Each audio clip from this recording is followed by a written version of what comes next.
El Sistema AS presenta los temas y los personajes que son noticia en el Huila y Colombia. Artunduaga pregunta lo que la gente se pregunta.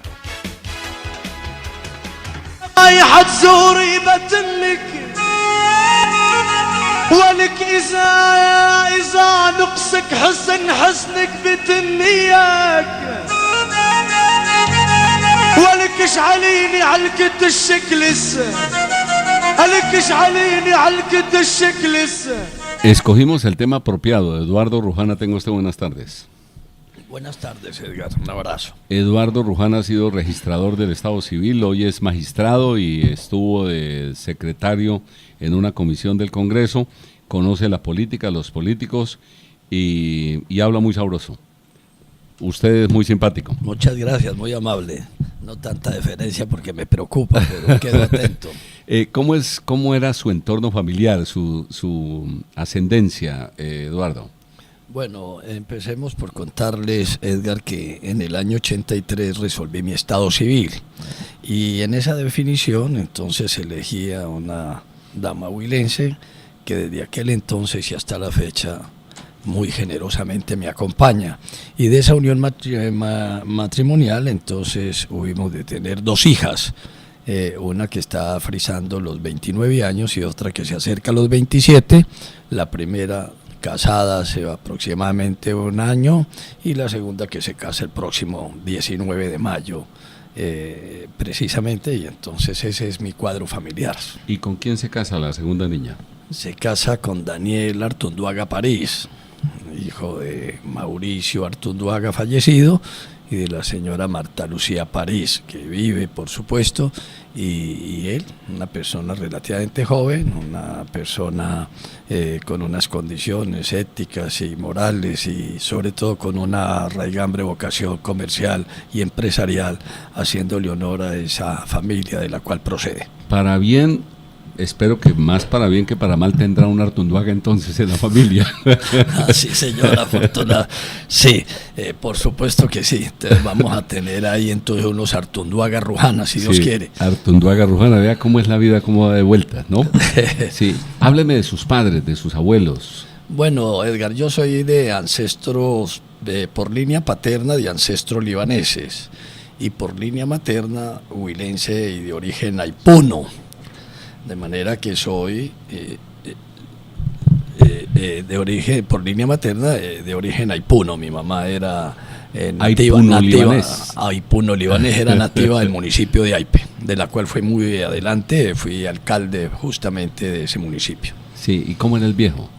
¿Cómo eran ellos, los viejos? Bueno, ellos en esa época de 1910, con esa famosa inmigración de la famosa guerra, cuando en aquel entonces esa república libanesa y todo lo que forma parte hoy del Medio Oriente estaba bajo el Imperio Otomano, entonces hubo un éxodo enorme, una diáspora, y en esa diáspora pues emigraron a muchos países de Sudamérica.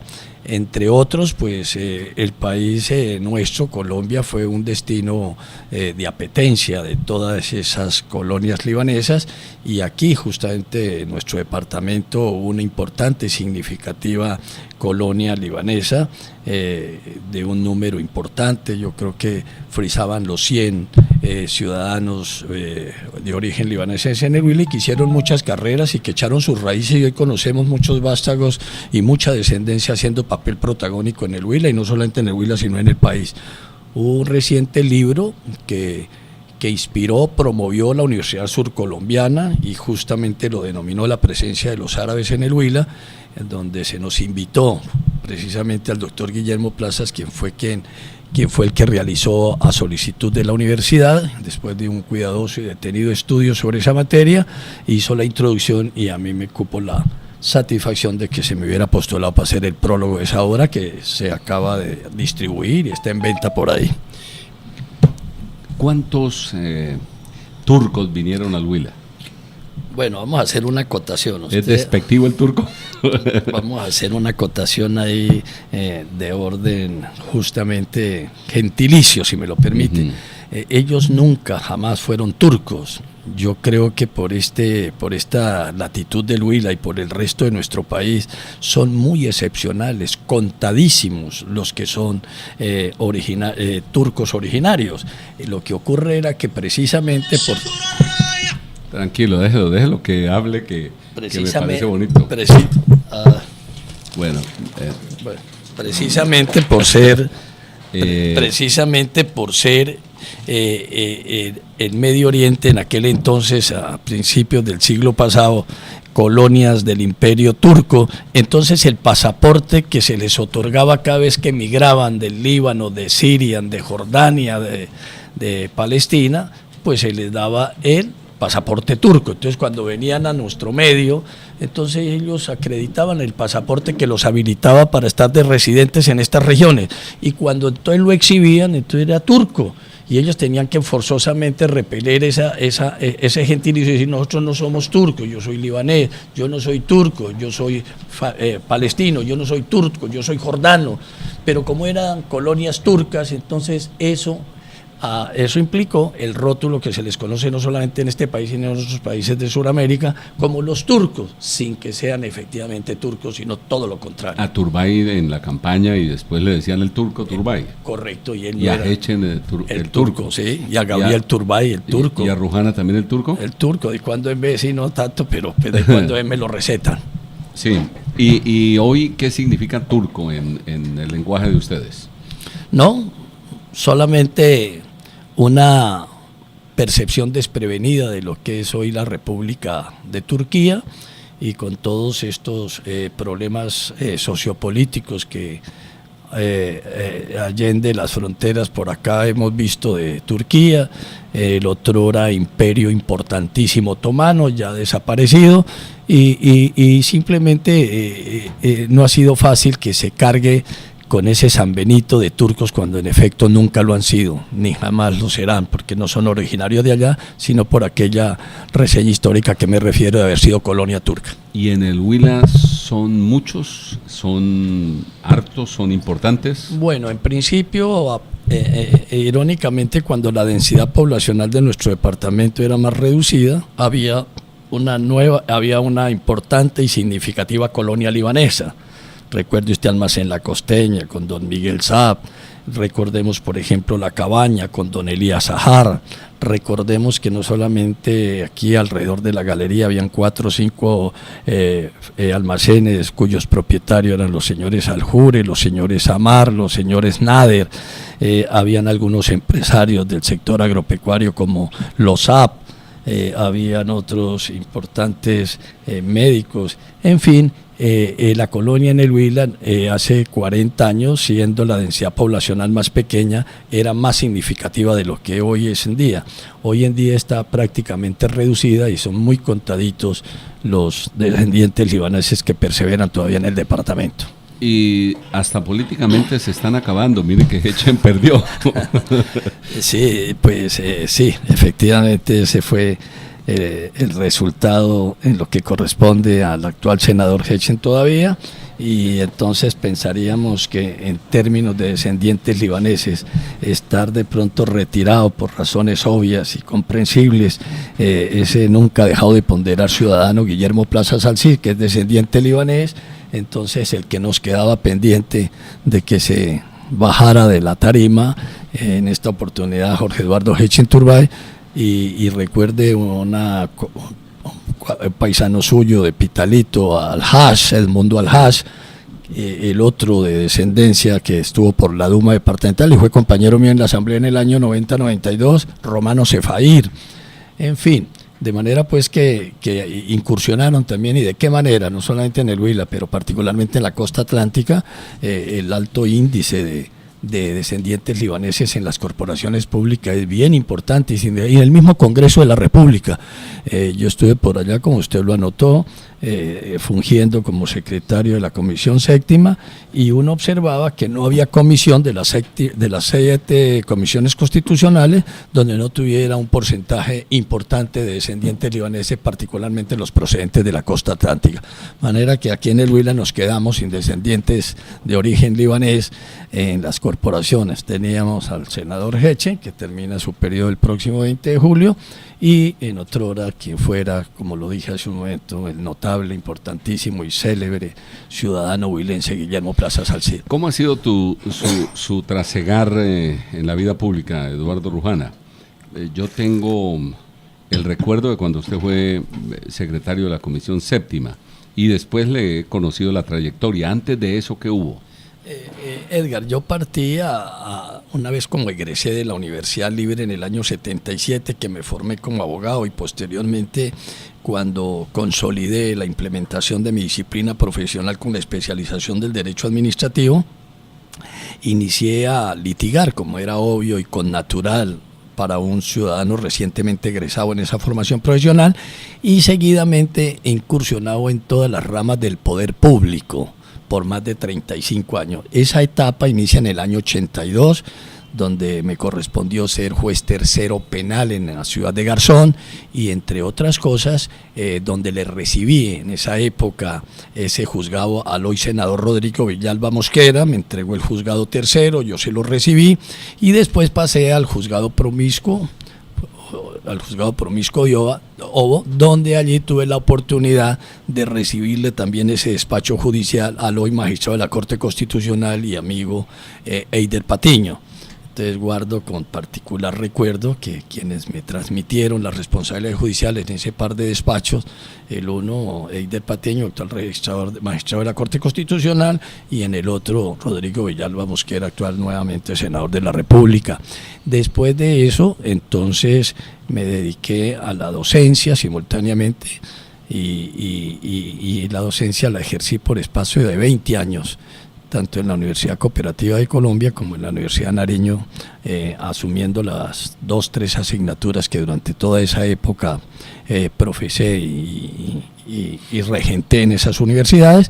Y vino el año 98, cuando aspiré al Consejo de la ciudad, pero antes de eso yo ya había fungido como auditor interno en 2 importantes entidades del ramo de la energía, que era el caso de Betania. Fui su auditor interno, me nombró en aquel entonces el ministro Guillermo Perry, y allí formé parte de la directiva en una etapa del desarrollo de Betania. Más adelante fui auditor interno de la electrificadora del Huila, después aspiré al consejo, llegamos al consejo de la ciudad en compañía de quien la lideró esa lista, que fue el ingeniero Jorge Pacheco Duzán, y estando allí, entonces se me designó en el gobierno de Félix Trujillo como secretario de Fomento Agropecuario, y estando de secretario de Fomento Agropecuario, más adelante hice mi primer ejercicio a la Cámara en compañía del jamás dejado de recordar el doctor Julio Bamón Vanegas. Hicimos una lista, él como principal y yo como suplente. Esa lista resultó ungida del periodo constitucional 98-2002, y bueno, y después pasé, ¿y salió elegido Julio? Salió Julio Bamón y yo era su suplente. ¿Y le dio palomita o no? No, señor, no. Ya se convino, como suele ocurrir en estos acuerdos, digamos, de caballeros, con esos acuerdos que para aquel entonces se realizaban en esos términos, donde se convenía al interior de la lista y no teníamos imposiciones normativas de ninguna naturaleza, sino solo la voluntad de los integrantes. Y él, pues, con toda su trayectoria, con toda su prestancia y su importancia, pues entonces empeñó su palabra en comprometerse a darme la representación de 2 años, pero finalmente en alguna oportunidad, en una reunión muy cordial, pero muy desalentadora, entonces me dijo que se iba 3 meses, y yo en esa época le dije que a mí no me parecía decoroso ir por 3 meses y escasamente a contestar lista, y que eso en mi criterio y en mi talante no venía, y entonces desistí. Más adelante lo secuestran, entonces me llama el secretario general, y igualmente le expresé que yo no podía ir a abusar, pues, de la desafortunada circunstancia del doctor Bamón, y yo desistí. Entonces llaman a Martín Pujana, que era el que me seguía, y él sí fue y lo suplió en la ¿Cuánto tiempo? Creo que fue como 1 mes, pero finalmente él le deja los 3 meses. Entonces creo que lo dejó ir 3 meses al extinto y querido, que en paz descanse, Martín Pujana. Y en ese trance, digamos, de esa incursión en ese proceso electoral de cara a la Cámara de Representantes, la lista sacó una votación exitosa hasta el punto que llegó a ser ungida como nueva lista o como nuevos los integrantes, como nuevos parlamentarios, pero yo no tuve la oportunidad justamente por la actitud y la decisión del doctor Julio Bamón. Usted habla muy bonito para decir que Julio Bamón le hizo conejo. Pues diríamos que en castellano sí. El llano castellano me hizo conejo. Y bueno, y eso al contrario, eso contribuyó pues a seguir yo formaleteando con más reciadumbre mi personalidad y no le di ninguna importancia, sino que yo fui víctima de mi propio invento. ¿Volvió a aspirar al Congreso? Después volví, pero entonces ya lideré la lista.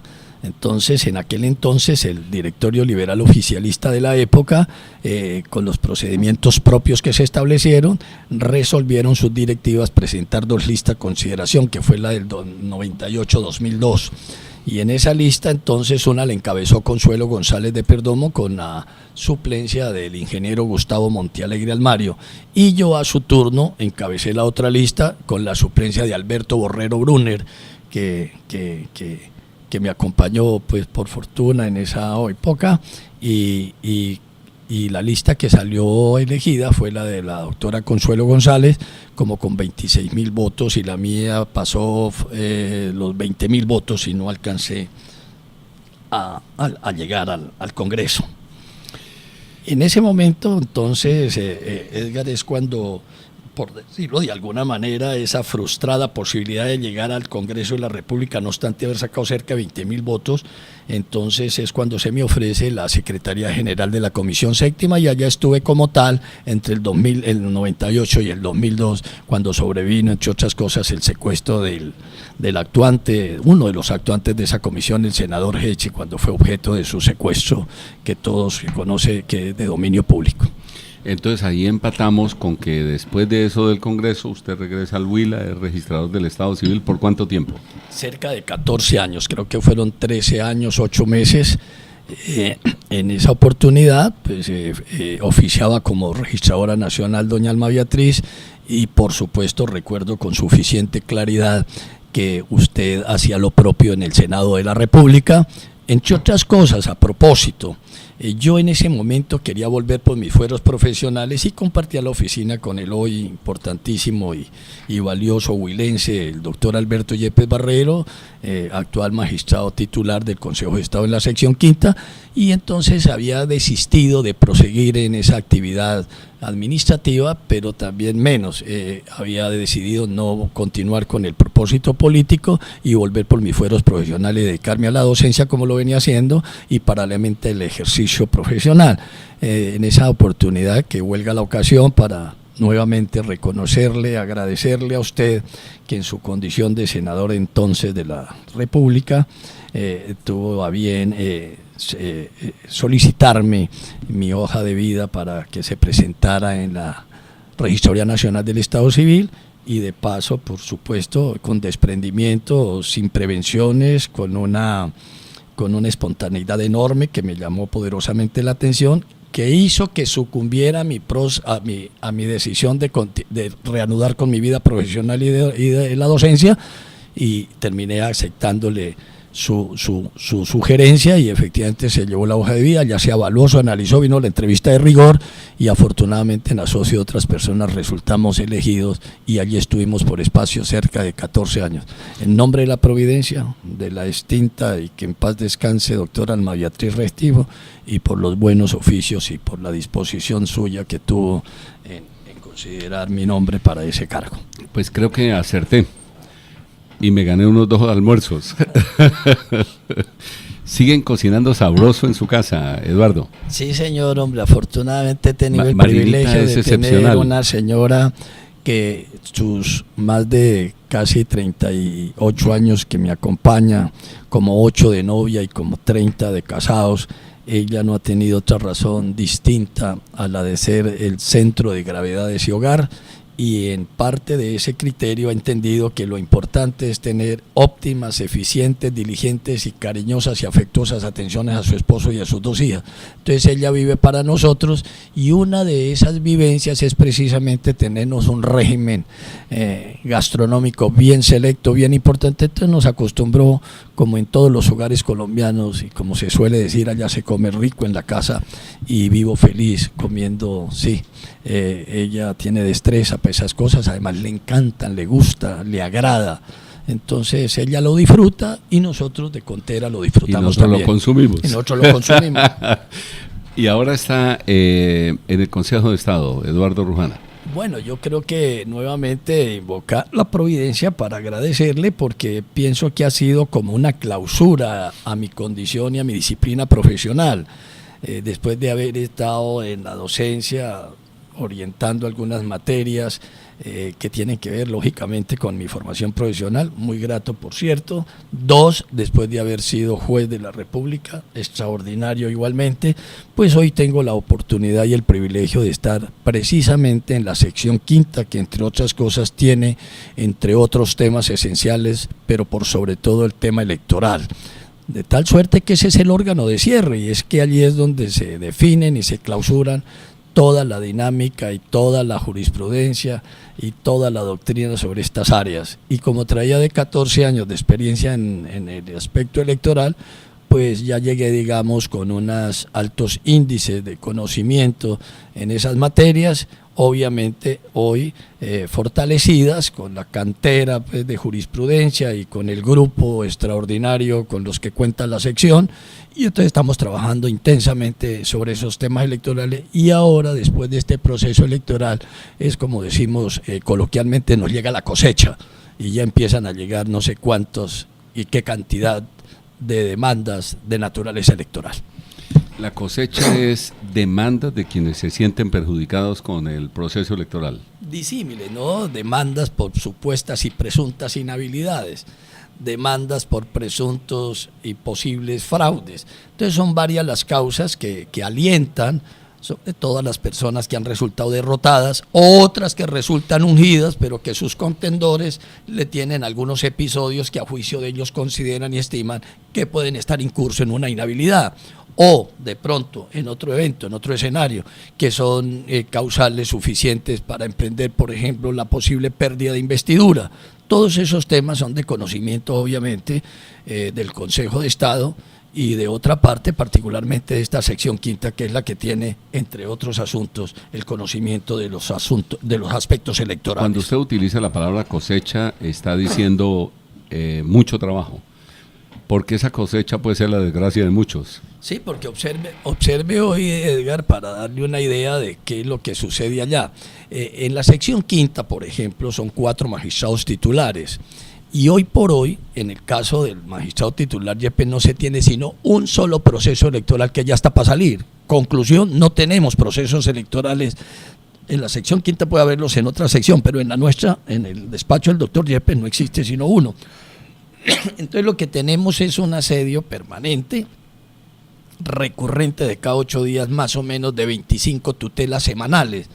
Y son 4 magistrados de la 5ª, entonces hay mal contadas, son 100 tutelas al mes en la sola 5ª, y son 5 secciones, pueden hablar de 400 tutelas mensuales que están permanentemente llegando, y el lunes las estamos repartiendo, el martes estamos haciendo sala, preparando los proyectos para que salgan dentro del riguroso y perentorio término de los 10 días que establece la Constitución para resolver las acciones de tutela. ¿Pero cómo es eso?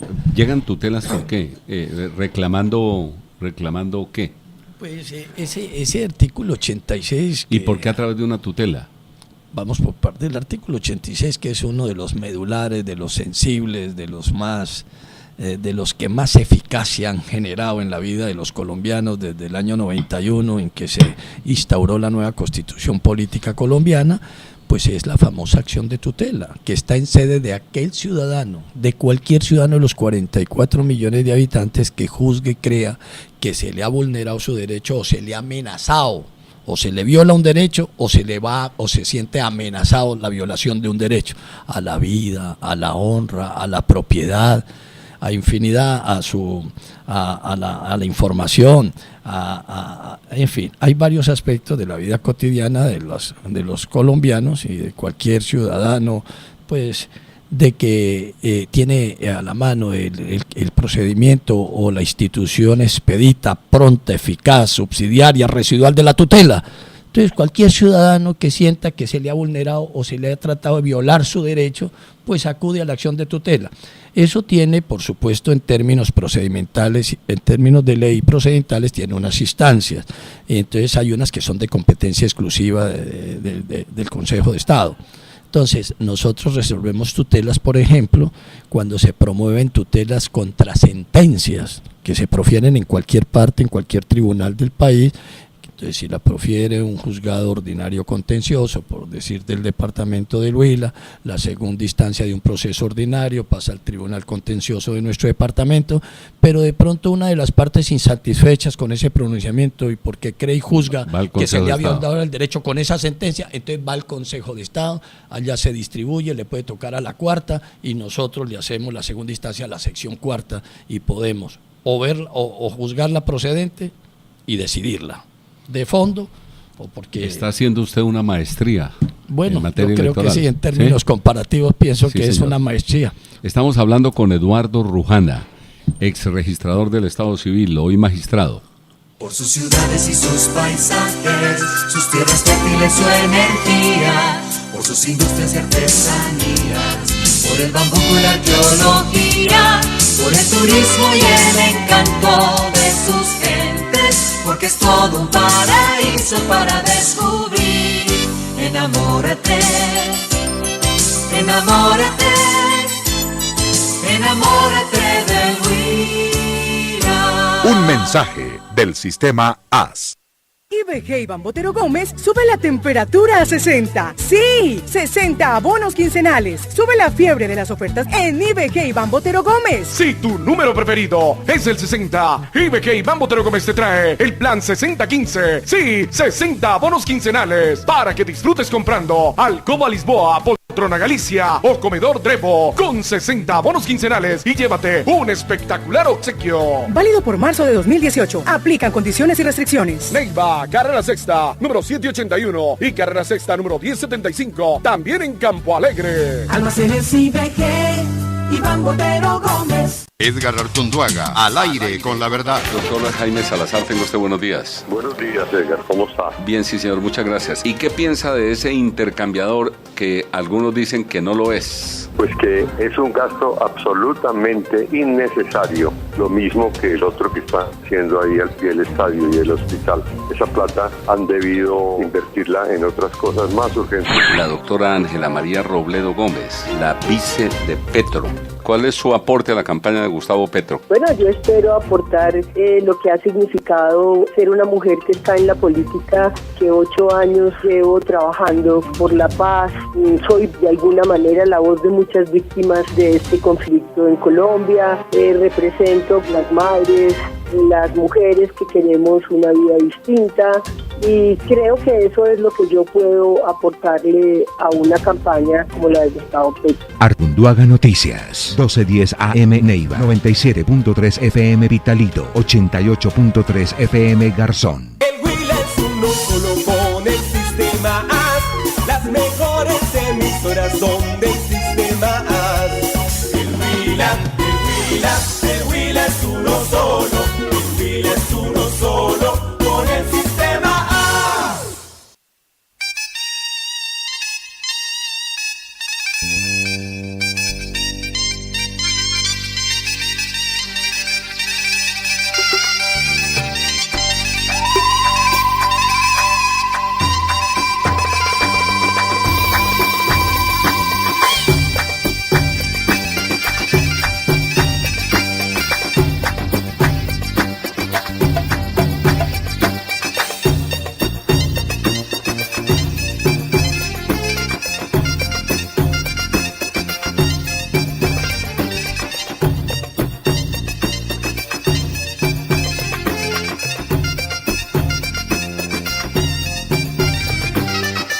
Estamos hablando con Eduardo Rujana. ¿Se toca esta música en su casa con frecuencia? No, deplorablemente... Le ponen mucho reggaetón las niñas. Sí, las señoras, sobre todo las hijas, esa expresión muy recurrente de la juventud, gas. Entonces cuando me dicen gas, me agreden, entonces la apago. Pero así la tenga encendida, pues no la disfruto, sino excepcionalmente cuando hay un hombre de buena voluntad que maneja pues el idioma árabe, me la traduce. De resto, pues por eso tampoco hay apetencia. A excepción de 1, 2, 3 que uno más o menos se le han explicado qué es lo que significan y la aprovecho. Pero en términos generales no se acoge, no es de recurrencia en la casa. Eduardo Luján, hablemos del tema electoral que usted conoce ampliamente. ¿Son confiables las elecciones en nuestro país con los métodos y procedimientos de hoy? A mí me parece que el país en esa materia ha avanzado muchísimo. Es decir, los niveles de tecnificación y de tecnología que utiliza la organización electoral en todas las aplicaciones que tienen que ver con el proceso son muy importantes, son eficientes y sin lugar a dudas son transparentes. Lo que ocurre, Edgar, es que las innovaciones en materia de estructura política, como aquello que tiene que ver con las famosas listas preferentes y con aquello de la lista cerrada, ha complicado un poco la comprensión del ciudadano del común en el momento de ir a sufragar. Se va a topar, como es el caso que lo acabamos de registrar una vez más, con ese tarjetón que tiene que ver con el voto preferente. Entonces se va a topar con una tarjeta electoral que tiene 100, que puede tener 16 logosímbolos, que son los partidos legalmente constituidos en nuestro país, y de paso, a la margen derecha de ese tarjetón tiene 100 números. Eso por una parte. El otro error recurrente que ascendió a casi más de 1 millón de votos nulos, porque puede usted como elector, en el momento de pronunciarse y de señalar su tarjeta electoral, marcar el logosímbolo del partido y simultáneamente el número del candidato de su preferencia. Entonces, en ese justo momento que es tan breve, que es tan fugaz, que es un momento ansioso, de mucha excitación ciudadana y cívica, usted no sabe si señalar el logosímbolo y simultáneamente o solamente el candidato y no el logosímbolo. Eso por una parte. Y los señores jurados de votación, que esa es una deficiencia por la ausencia de una suficiente y recurrente y reiterada capacitación. Entonces no son capacitados. Y muchas veces cuando ven que señalaron el logosímbolo y el número del candidato de su preferencia, lo anulan, que no es anulable. En ese caso, entonces, o el logosímbolo, se vota por el partido, pero si lo hace con el logosímbolo y por el número del candidato es válido, pero como le enseñan o tienen una idea equivocada que cuando se marca más de una vez es nulo. Entonces, digamos, en resumidas cuentas, la tarjeta electoral que predica la selección de los candidatos por voto preferente es muy compleja, es muy dispendiosa, es muy hipnotizadora, digamos, para el rato. Y eso ha ofrecido de que haya dificultado y se viene abogando por por el planteamiento de cómo rediseñar esa tarjeta.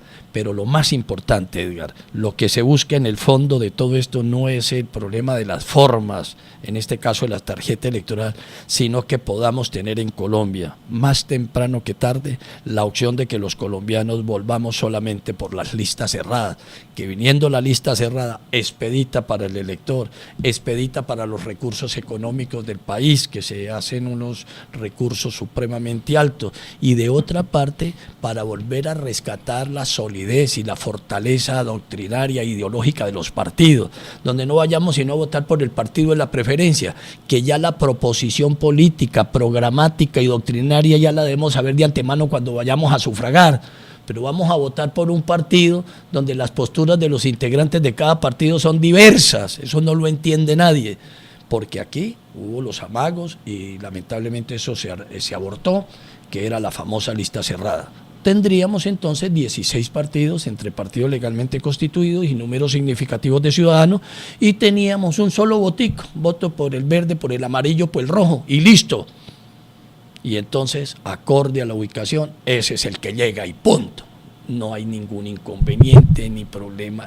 Es decir, hay mucha economía. Yo creo que eso se va a abrir el paso, pero eso desde el punto de vista, digamos, material, pero desde el punto de vista político, pues lo ideal y lo sensato es que los partidos hagan sus propuestas programáticas y nosotros las debatamos al interior de los partidos, allá demos la gran controversia. Por ejemplo, ¿queremos acuerdo de paz o no lo queremos? Y que se abra esa discusión, y cuando esos partidos sometan a consideración de los colombianos sus propuestas, ya el colombiano sabe que si vota por ese partido está votando por unas propuestas, como pasa en los Estados Unidos, con esos famosos supermartes. Por eso es que allá las elecciones de las convenciones previas a la elección de fondo de los Estados Unidos es tan atractiva y tan emocionante, porque se vota, ¿vamos a Afganistán o no? ¿Retiramos las tropas del Vietnam o no? Punto. Entonces asumen posiciones. Asuman posiciones los partidos, y marcan diferencias. Entonces a uno lo identifica, es el criterio que tenga uno frente a esa propuesta, si nos gusta o no nos gusta, pero no es más que las personas que lo van a dignificar o lo van a personificar. Pero vamos perfilando ya unas salidas, mejoramiento del tarjetón, lista cerrada, voto electrónico tal vez. Voto electrónico, escuché al señor registrador y yo ya lo sabía de antemano. Hay 193 países legalmente reconocidos por la ONU, 194 con el Vaticano. Y de esos 194, Edgar, solamente hoy a la altura de esta conversación hay solo 8 países que tienen voto electrónico. O sea que eso no pegó. Y de esos 8 países que a la actualidad tienen voto electrónico, 3 ya han desistido. Resumen, no hay más de 4 países reconocidos por la ONU en el mundo que han acudido al voto electrónico y han tenido, muchos de ellos, reversarse, perder una cantidad de recursos, dilapidar una cantidad de retórica y volver al voto de papel, porque es que el de voto de papel deja la trazabilidad, deja la huella. Un voto electrónico con todos estos hackers y con todas estas cosas, pues no basta sino un ciudadano con unos altos índices de destreza para derribar y para echar a perder toda, o para estructurar o confeccionar una trampa electoral. Entonces acusa más riesgo el voto electrónico que garantías electorales. ¿Cómo ve las elecciones presidenciales? ¿Duque o Petro? No, yo le agradezco en ese aspecto la pregunta y me gustaría, por supuesto, tener la satisfacción emocional como colombiano de poder expresar y de poder opinar, pero deplorablemente mi condición, ni más faltaba, modesta por demás, de magistrado del Consejo de Estado, donde seguramente por allá tendrán que pasar, no sabemos qué demandas ni qué acciones. Entonces yo le ruego el favor que esos temas se lo deje al sucesor de este programa, o que se lo deje para otro de los invitados que usted tiene en ciernes. Le agradezco mucho. ¿Al sucesor invitado o al sucesor presentador? Oiga, Eduardo Rujana, le digo a los oyentes que estamos hablando con Eduardo Rujano, que sabe de política. Pero el país está enrutando en una confrontación derecha-izquierda, ¿es lo que se siente? Bueno, eso sí no se necesita de tener la condición de magistrado o no magistrado, en fin, independientemente de la condición, lo que sí percibe cualquiera de los colombianos es volverse a reencontrar con unos términos que hacía mucho tiempo no se utilizaban. Y ya hay un escenario común en la gente de aceptar que el país está viviendo una polarización sin precedentes recientes en la historia nacional. Y entonces la dinámica de la actividad política y de la actividad pública y de la actividad cívica de los ciudadanos está girando alrededor, y ya están aprendiendo qué es lo que más conviene, acorde al razonamiento personal de cada quien, si estar en el centro, en la centro derecha o en el centro izquierda, y ya la gente ha aprendido que ahí hay un menú, ahí hay una circunstancia sin precedente en la historia regional del país, y están aprendiendo que ahí hay que tomar decisiones, y ya están indagando qué es estar en un extremo o qué es estar en el otro extremo. Se está haciendo pedagogía política con este nuevo ejercicio que se avecinan los colombianos para resolver los destinos del país en los próximos debates electorales de cara al nuevo presidente de los colombianos. Desde el punto de vista de la limpieza electoral, ¿es más fácil el proceso de elección de presidente de la República que el de Congreso? Por supuesto. Menos por gente. Supuesto, mucho más expeditas. De ahí la prueba está que que yo supongo que a las 5:30 ya sabemos los colombianos que hacen el nuevo mandatario de los colombianos, por obvias razones. No es lo mismo cerca de 2.000 candidatos que acabamos de observar que se presentaron de cara al arribo al Senado de la República, y otro tanto de candidatos de cara al arribo a la Cámara de Representantes, de manera pues que eso se hace más dispendioso. El proceso de escrutinio no han terminado. Se espera que en estas semanas se estén agotando el escrutinio. Creo que se va por el 98 punto y algo, falta como 1.7 para clausurar la etapa de escrutinio y conocer oficial y puntualmente cuál fue el resultado electoral del 100%. Después de lo cual empieza su cosecha. Entonces de ahí empezará la cosecha, empezará la cosecha en todos los tribunales contenciosos según el nivel de competencia, y por supuesto, ni más faltaba, lo que no es ajeno como órgano de cierre, pues el Consejo de Estado. Eduardo, le he preguntado a varios personajes de la vida local sobre la frase que condense, que resuma el huilense. ¿Usted cómo cree que se resume el huilense, nuestra identidad hoy, no la vieja? ¿Cómo es el huilense de hoy? El huilense de hoy es menos tímido y menos recatado.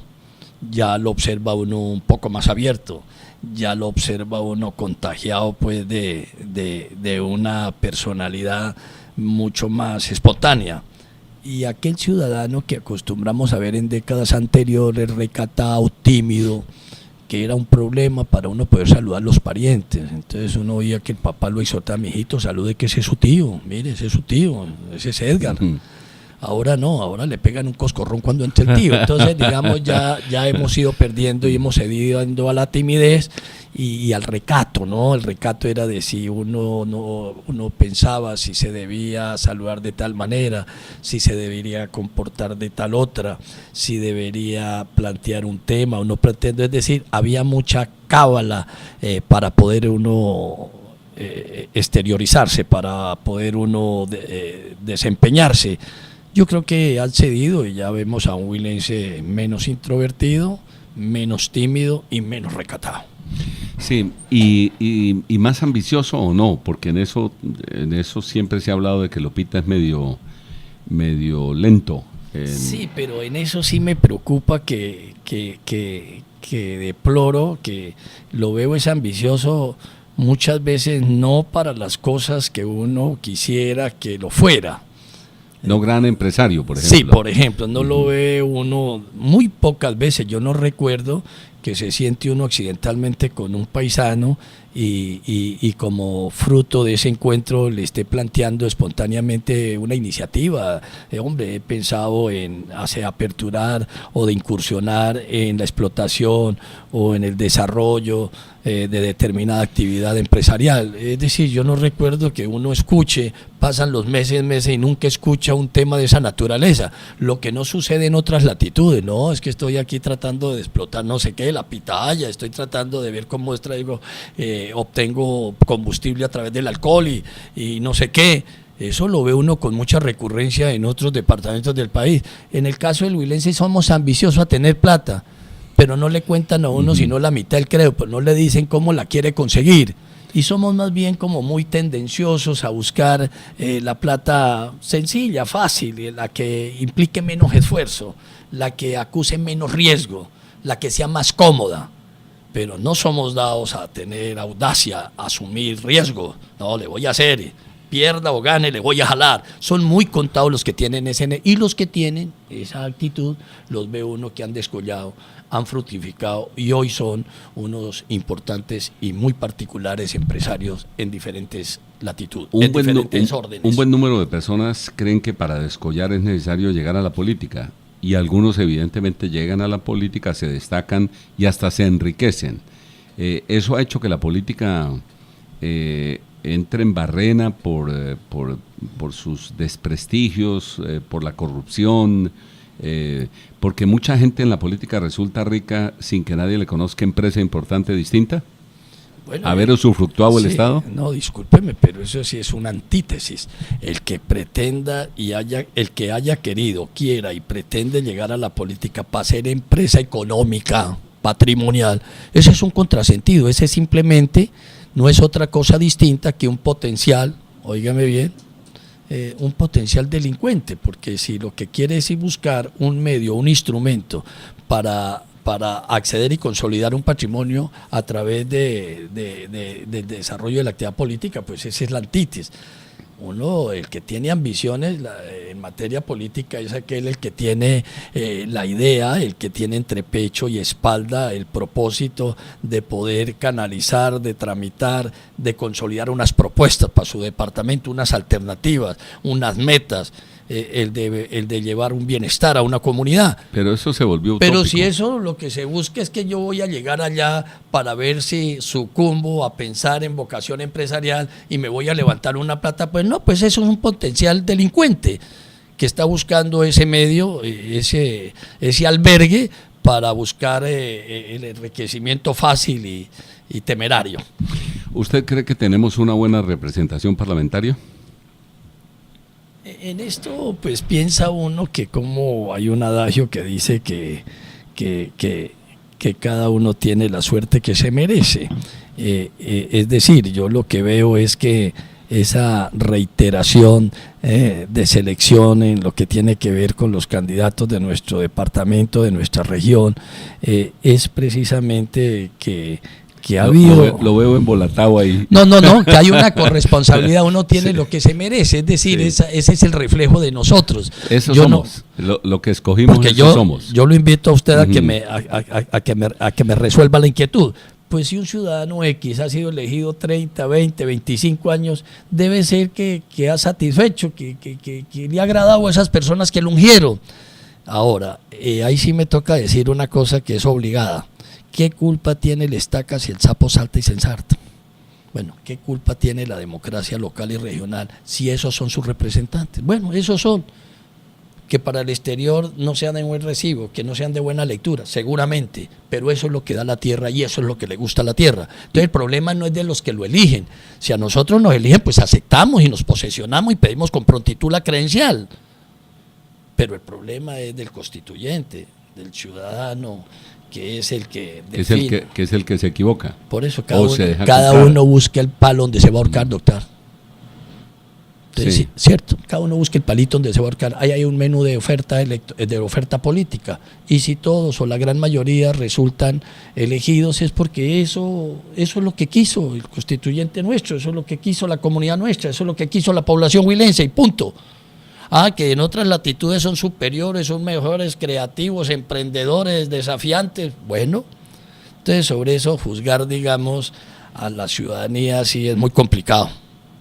Quedémonos con lo que le dije, cada uno busque el palo donde se va a ahorcar y que ese es el reflejo de lo que quieren y lo que les parece a los huilenses en este caso. Sí, es una posición cómoda decir, como usted lo está diciendo, Eduardo Rujana, que está bien, que eso nos merecemos, que eso somos, que ¿para qué nos ponemos a pelear más? ¿Sí?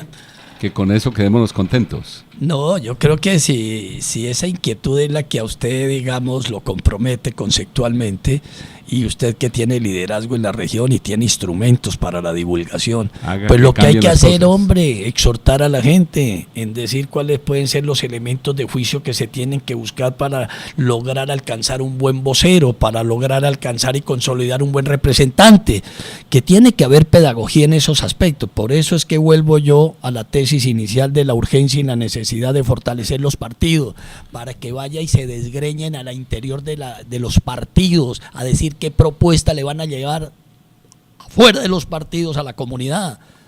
Pero cuando eso no sucede, entonces cada uno lleva lo que de su cosecha tiene.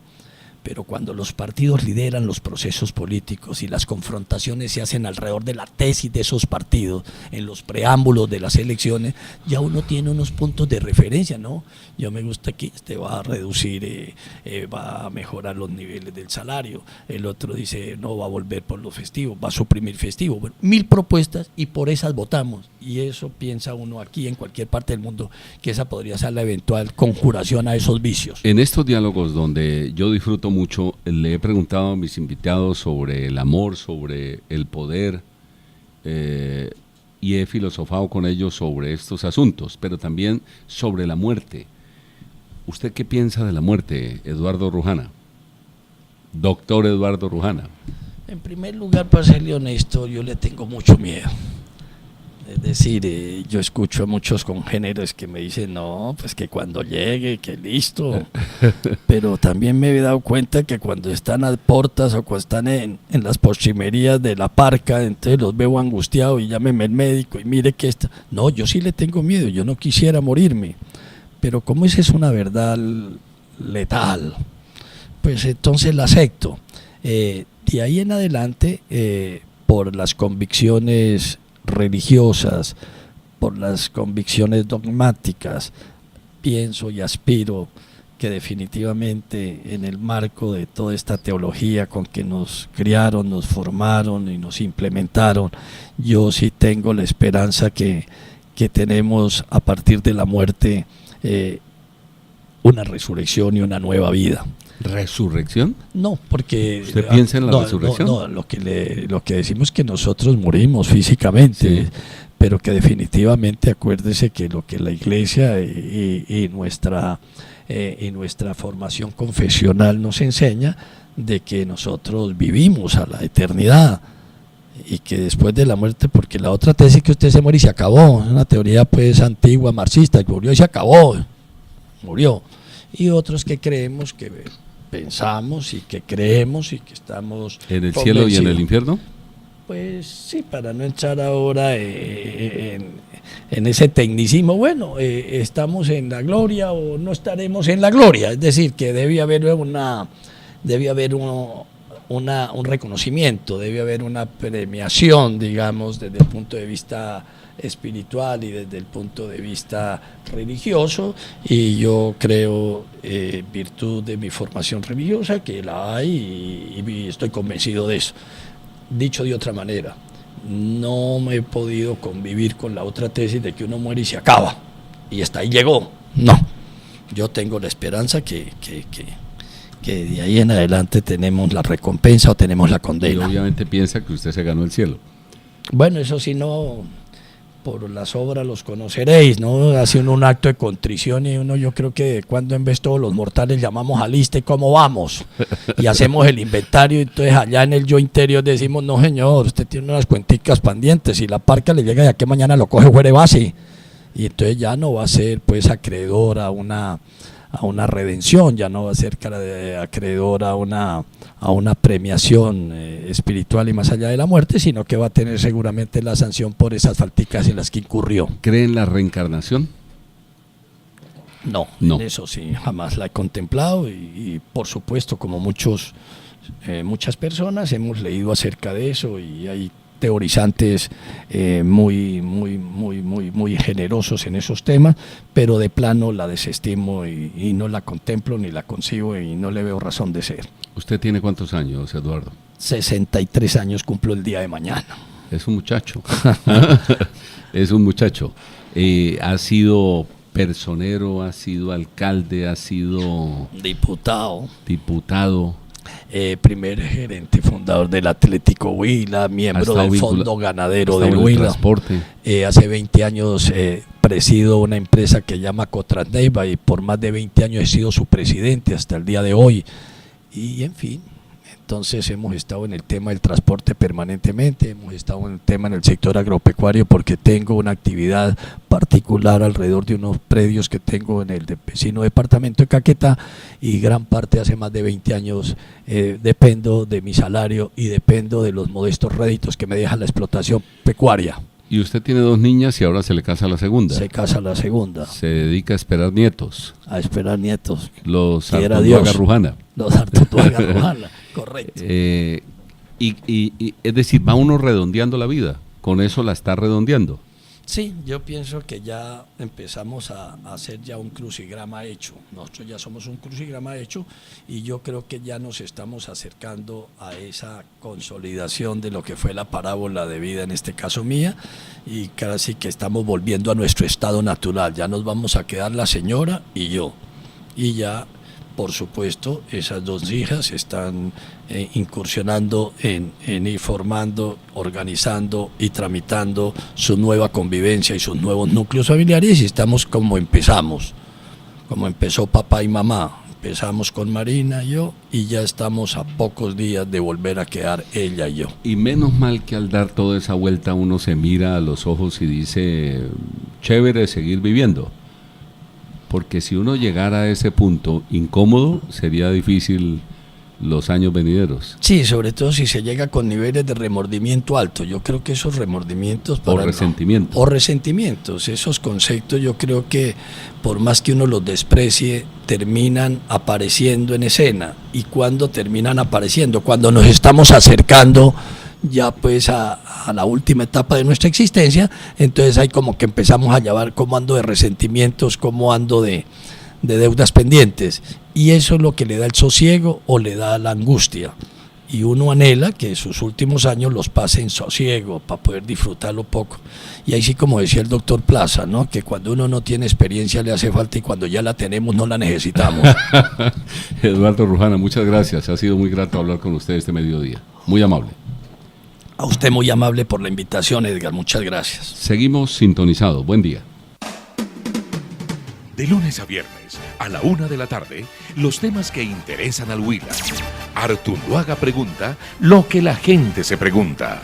1 de la tarde, en la W 104.3 y las emisoras del Sistema AS.